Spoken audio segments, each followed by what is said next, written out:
Hello, Internet! Welcome to my video. Today, I have tea. I match my tea. Look, we match. So my brother said my videos were funny, but that there was too much tea in them, so suck it, Liam, now it's a thing. So a couple of weeks ago I talked about romances in fiction and how they were distracting and annoying. Well, today I thought it would be fun to do that again. Yep. But this week talk about it through the lens of genre and genre conventions. So this week I chose a genre. I watched 5 movies within that genre, 2 that were considered classic, 2 that were mediocre to bad according to Rotten Tomatoes and Cinema Score, and 1 parody, so I could see which tropes they decided to spoof. This week's genre? Mystery. So mysterious. Like, why is my wall so blue? You'll never know. Throughout this video, I will be spoiling without mercy and without thought, so if you haven't seen these 5 movies, turn it off like a light switch, because we gotta start with the boring stuff first. I'll start with some statistics. Yep, because that's what we will look for in our fun YouTube entertainment. Statistics.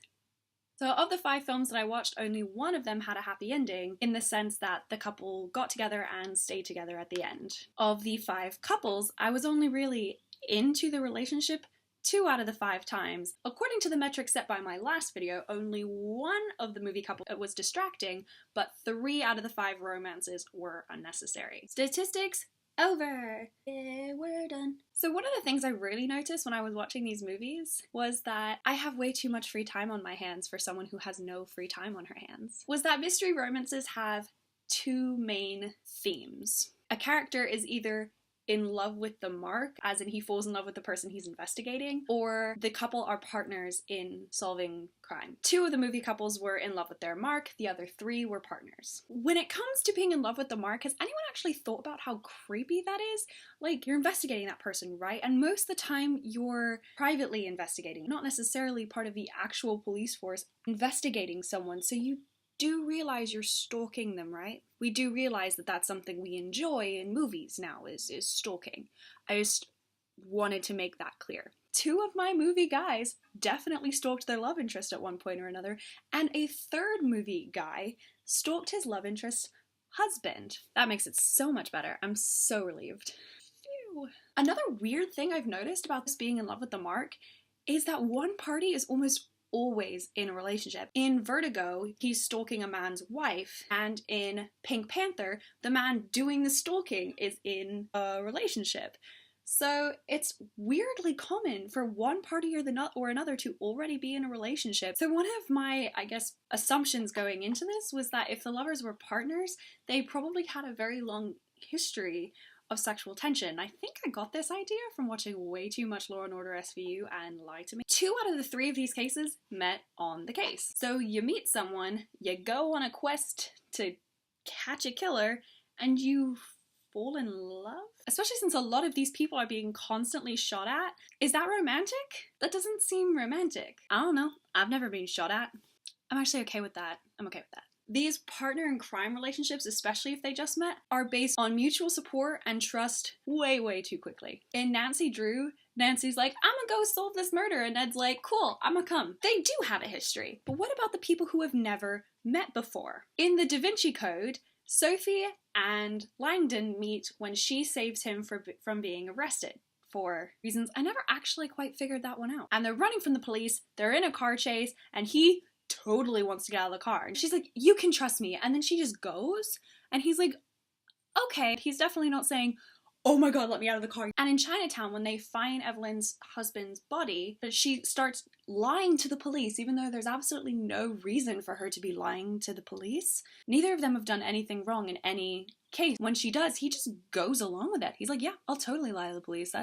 That'll never get me in trouble. So these relationships are based on a trust that seems incredibly unearned. These stories very rarely have a happy ending, and a lot of them are lucky if they even walk away at the end of the film. So I don't know if it's always a thing on the part of the filmmakers where they're like, we gotta give this sad story a sad ending, or not.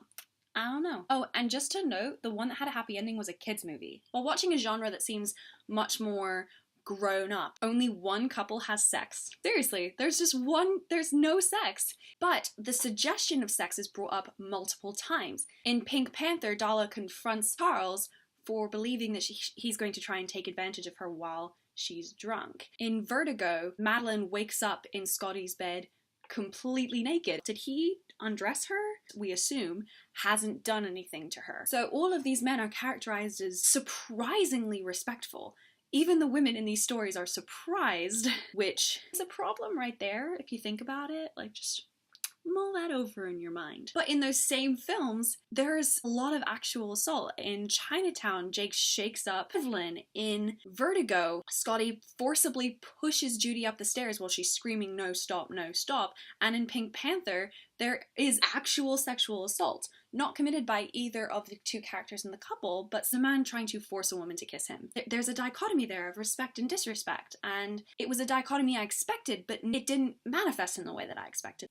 The final thing I noticed when it comes to romance and mystery is that people make really shitty decisions. Every single couple makes some form of horrible decision in the story due to their love for the other half of the couple. Ned in Nancy Drew just goes along with Nancy's schemes literally without asking what she's doing. In the Da Vinci Code, Teabing is still able to use Sophie and Langdon's love for each other against them by saying, "Solve this puzzle or she dies." In Pink Panther, Charles almost doesn't go through with the heist, which was the impetus for the entire plot of the story because he's in love with Darla and it might hurt her. In Chinatown, Jake, just by trying to solve the mystery, leads to Evelyn's death, and had he done nothing, she would have still been alive. They might not have had sex, but she would still be alive. And most egregiously, in Vertigo, Scotty's love for Madeline is so all-consuming that he becomes obsessed and he forces Judy into Madeline's image. I just kept noticing these horrible, horrible decisions in the name of love. So that was my analysis of romance tropes in mystery movies. And yes, the sunline down the center of my face is blinding me. Thanks for asking.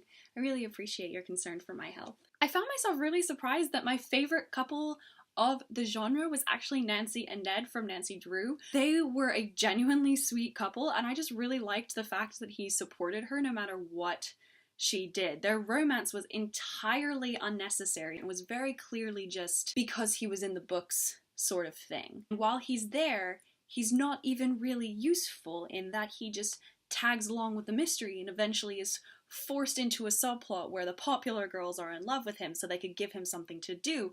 But regardless, I was actually genuinely excited when they kissed at the end, because maybe I'm just a sucker for sweet things, just like candy and sugar-coated niceness. Sugar and spice and everything nice. The Powerpuff Girls, which I did actually really like. I liked Blossom, by the way, if you were curious. I had a lot of fun with this. I think I'm going to do it for a few more genres in the coming weeks, so stay tuned for those. Throughout this process of watching movies, I did take detailed notes of every thought that popped into my head.